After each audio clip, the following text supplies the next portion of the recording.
to me, that's ministry. Because you start realizing you deposit in somebody's life that somebody believe in you enough that they just want to hear your voice. What do you do when the three of us go? What do? You go back and realize how many people you have helped somewhere along the way. Just bear with me. I'm going to preach in a minute. Sometimes your mistakes, your thrill will leave you when you make a mistake. Let me help somebody, because when you make a mistake, you feel like you ain't worthy. Matter of fact, you start looking around and you were sitting in this building talking about who looking at me. I want to help y'all with something. Guess what? Folk that looking at you ain't no better than you. Can I help y'all with something? They just ain't got caught. Bow your head, talk to me, pray when you get through.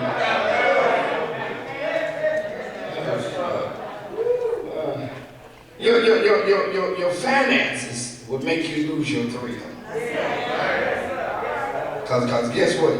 You see a lot of these folk there make you think they got a lot of money and they broke. Man, they sit in here with dust in their pocket. No, don't look at that credit.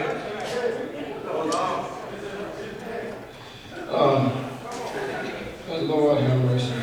That people will make you lose your thrill. And I want to talk about my friend. My friend David, because David was a special kind of fellow. And there were times he had to deal with a whole lot of stuff, because David had calculated the involvement of ranging for a husband to be killed on the front line of battle. Y'all remember Bathsheba, don't you? He obviously had a good time. So, when you read Psalms 51, ain't no sense y'all climbing up now. You know, he seen this beautiful lady on the rooftop. Up on the rooftop. You know, Four Tops used to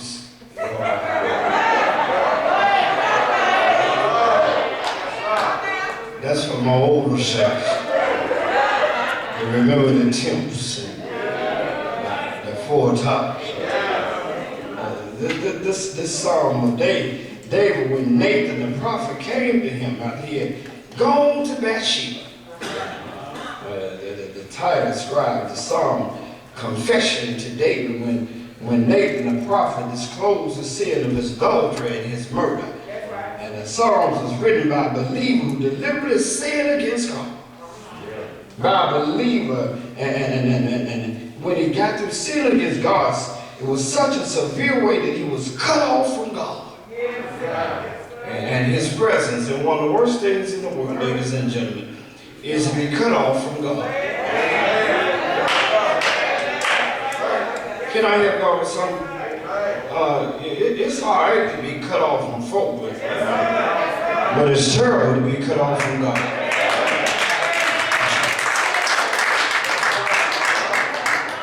But David wrote this song that he had repented, and Nathan had declared God's forgiveness to him. And you're struggling with the fact that these sinful activities were not the activities of an unbeliever. And I want to tell you, Christian folks sin too.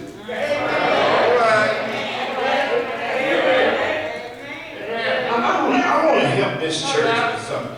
Christian folks sin too. Somebody shout the room and say, Christian folk sin too. And so this guy, David, a man after God's own heart, This is the same guy who God sent down to his dad's house in 1 Samuel 16 to anoint him as God's first selected king. The oil was on him. And he kills Goliath with a smooth stone. And David is the same guy who gets the victory on the way to being God's first elected king. David the rascal, David, who is the same guy who recovered the Ark of the Covenant. Brought it back to Jerusalem. David, same guy who flowed in the anointing. Who's a skilled fighter, skilled musician. He played the hell out of song. David, same guy who was anointed, same guy who was put him high in the ranks of Jesus' genealogy. Being anointed does not mean that you're sinless. David, here he is, anointed man of God. Everybody have a tendency just because you're anointed that you can't make some mistakes. He without sin among you, let him cast the first stone. The oil was on him. So Nathan tells David, you, sir, were out of order, not because you wanted a woman, but you just picked the wrong one.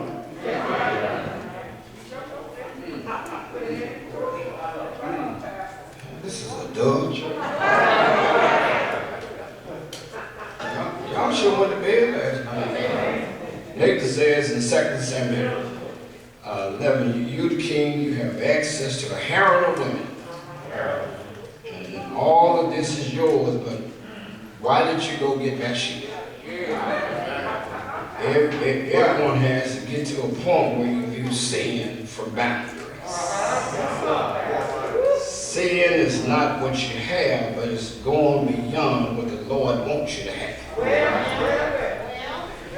It's stepping outside of your boundary and going after something that does not belong to you. This is not good this morning. And you know, David had some highs and some lows. You know, and every person in this room, you got some highs and lows in your life. And if you're sitting there thinking that just because you go to church, you're going to always be at the pinnacle of your life, you ain't going to always be on the mountain. And I think that that's one of the things that messes us up. Because you think that you're going to always be on the mountain. And ladies and gentlemen, you ain't going to always be on the mountain. You got to have some lows in your life. But remember, if you read the history of David correctly, he was anointed king in 1 Samuel 16. But after he got anointed king, he turns around and kills Goliath in 1 Samuel 17. Then he turns around in the 18th chapter and runs from Saul. But you get to 1 Samuel 30 chapter, he destroys Ziklag. But he gets crowned king of Judah in 2 Samuel. Then he gets crowned king of Israel in 2 Samuel 15. But over in 2 Samuel 11, he commits adultery, and then he goes back up, and he had a special time, a special ceremony of peace in 2 Samuel 7. So he had some highs, and he had some lows in his life. And ladies and gentlemen, you're going to have some highs and some lows in your life. Watch this. One moment you can be high, and next moment you'll have a time when the thrill of your life is gone. Let me go another Let me try. There's something that they teach in school called Maslow's hierarchy of needs. Maslow's hierarchy of needs starts this way. It's called physiological needs first. Then you have security needs. Then you have social needs, which is belonging. Then you have esteem needs. Then you have what you call self-actualization. Let me just deal with physiological needs. Physiological needs is you gotta have air. Come on here, you gotta have some food. This is just basic stuff. You gotta have shelter. Boy, says you'll say amen right here. You gotta have sex. Y'all real dumb.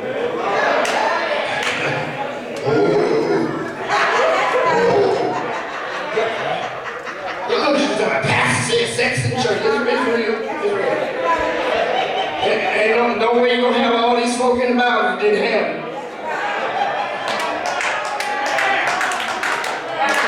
All right, since you can't say the word, just bow your head. Okay. All right, I know you in here. Come on. Those are physiological needs.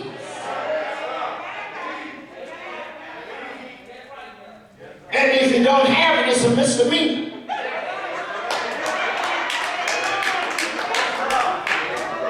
The more you miss, the meaner you be.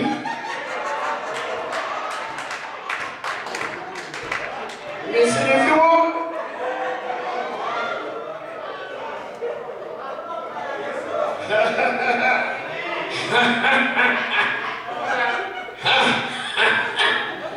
That's why some of y'all so mean.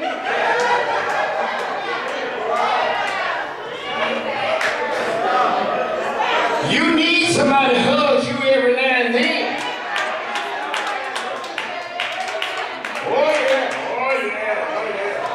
Oh yeah, you need somebody to say you look cute. Girl, you sure got some pretty eyelids. Thank you for flipping your hat to the left. Oh, you feel better when somebody said, you got some color in your hair. Come on, man, talk to me. You like it when she said, whoo, your bald head shine.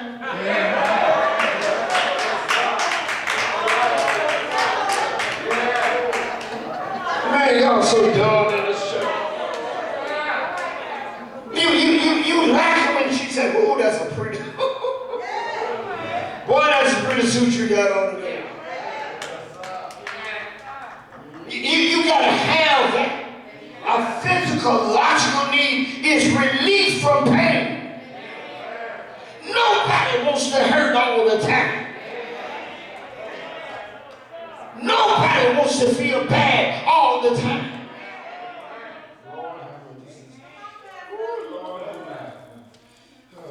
You got to have security.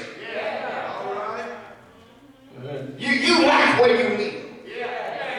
The reason why you like where you live because you don't want to stay in certain neighborhoods. Come on, talk to me. You ain't just raring to go live in Foot's home. Hey, watch it. Let me take you to Brownville community in New York. Let me take you to Brooklyn. Oh, Lord. Let me take you to some communities that you ain't interested in living in. You'll be in a rush to come back to where you are. Sometimes, ladies and gentlemen, you got to thank God for the neighborhood you live in.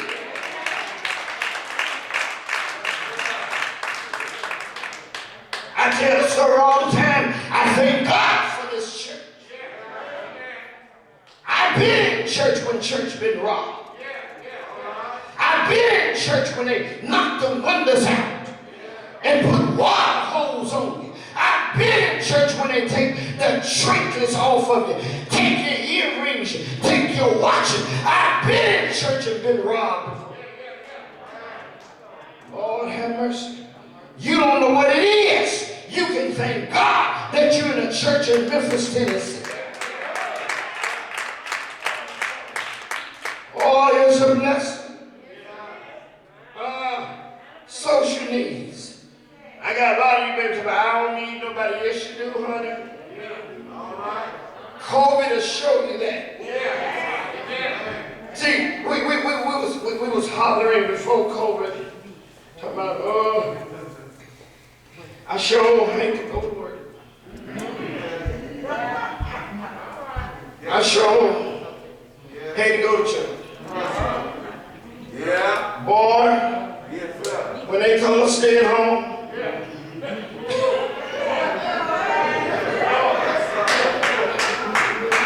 we started saying, I sure be glad when I can go to church. Man, it's a blessing to be able to socialize. Low self-esteem. See, when you got low self-esteem, you feel bad about yourself. For with low self-esteem, it ain't no telling what they'll do.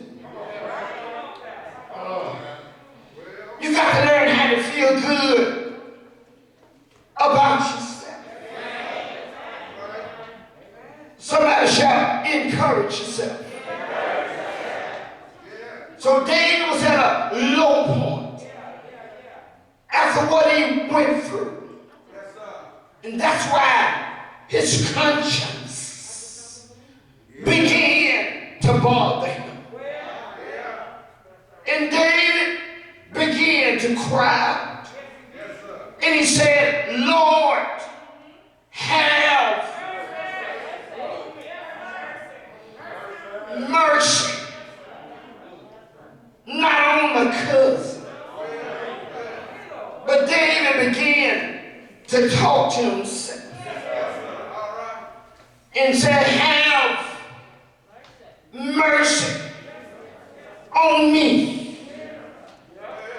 according to your loving kindness.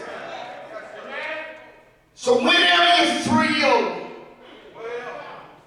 is gone away from you, first thing that you need to do is ask God somebody again, to just have mercy on you.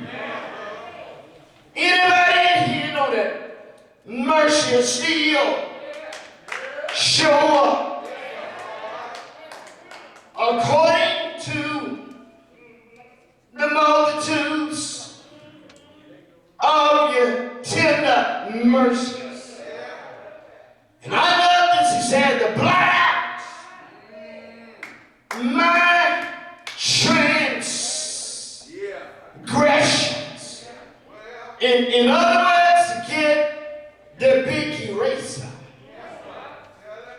and erase everything that I have already done.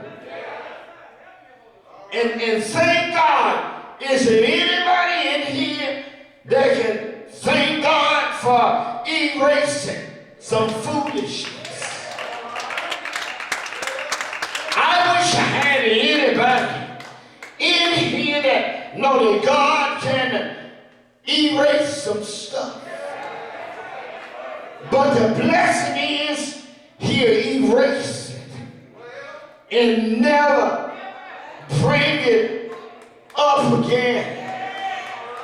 I wish I had anybody in here that know He has erased some stuff and still keep on blessing you. If He had never erased it, you would never be where you are this morning. Can I get a witness? Won't God erase it and keep on making a way out of no way? Somebody in for being a mighty good eraser. Can I get a witness? And then he says, wash me thoroughly from my iniquities. Can I get a witness? And cleanse me from my sins. That's just like trying to wash some white clothes and don't put no Clorox in it. Can I get a witness? Those white clothes would be dull. But if you put Jesus in the white clothes, they will come out pure and white. Can I get a witness? Wash me. Is it anybody in here ever needed God to wash you? I wish I had anybody in the building that needed God to wash you this year. Anybody in here that need God to wash you thoroughly? For I acknowledge you got to be honest here. In other words, you can't sit here and act like I ain't got nothing wrong. I'm all right. Can I get a witness? When your thrill is gone, you have done something to make your thrill be gone. Can I get a witness? He said, I acknowledge my transgression and my sins. They ain't behind me, but my sins are before me. Can I get a witness? Against thee and thee only have I sinned, and I've done evil in your sight, that I might be justified when you speak, and be clear, and behold, I'm shaping in iniquity. Can I get a witness? And in sin did my mother conceive me. Can I get a witness? Look at David. He's crying. He's confession.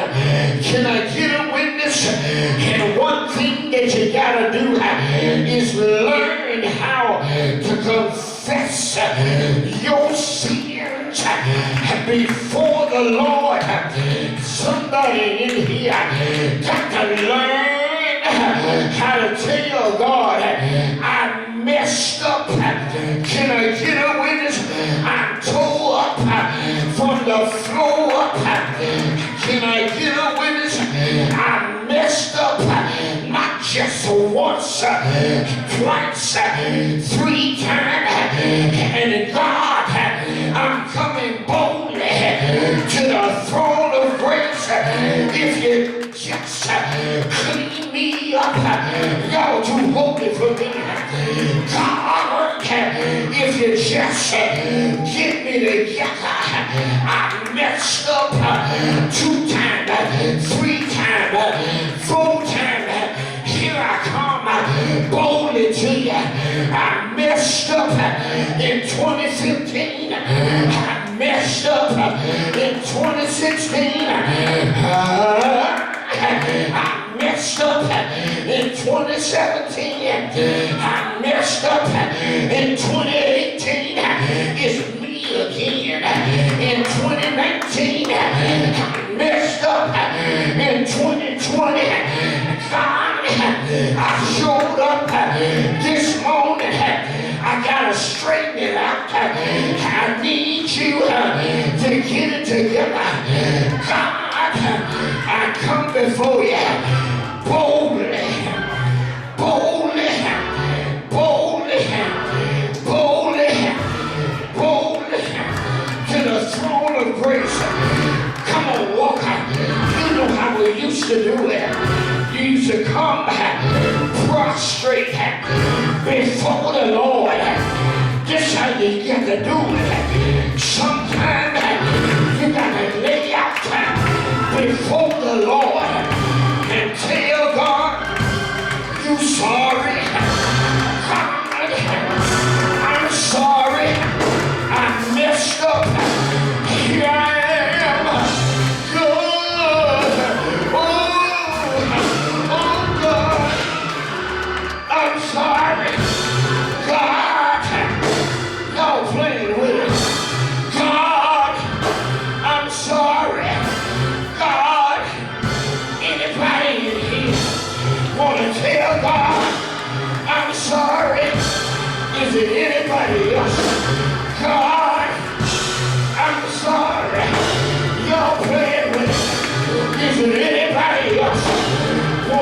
to the altar to tell God you sorry. Yes. Yes. Anybody need a restoration? Anybody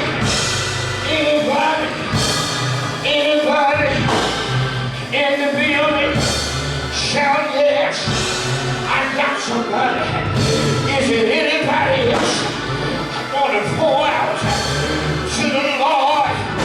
Lay it all. Yes, God. Tell God.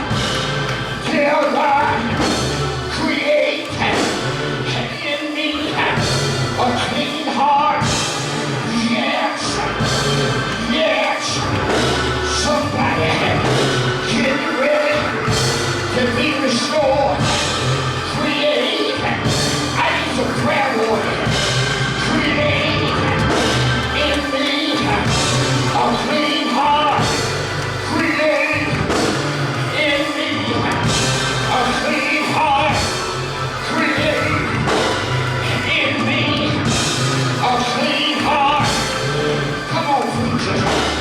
Stand behind and pray with us. Create in me a clean heart. Create in me a clean heart. Create in me a clean heart. Create in me a clean heart. Renew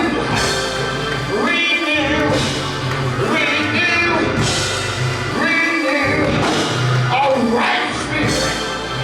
Renew a right spirit in me.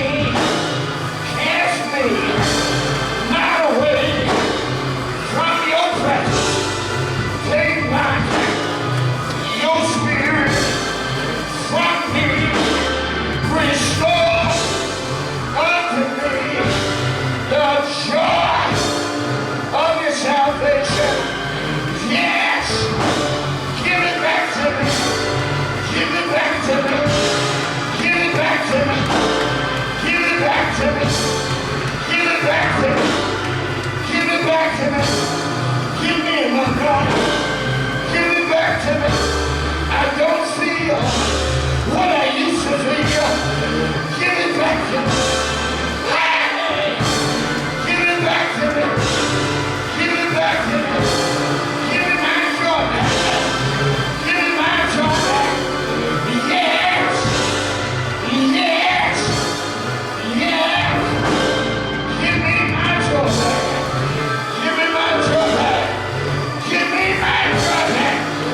Give me my joy back. Yeah.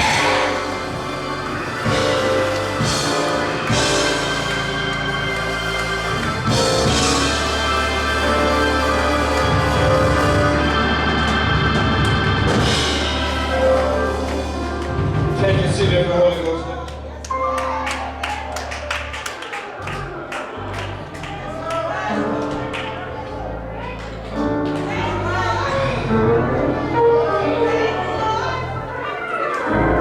When your spirit has left you for whatever reason,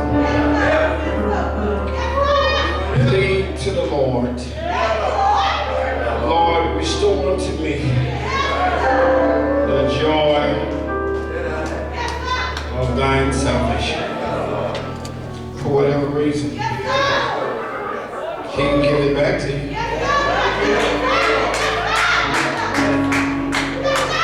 Lord, I'm not feeling what I used to feel. Hallelujah.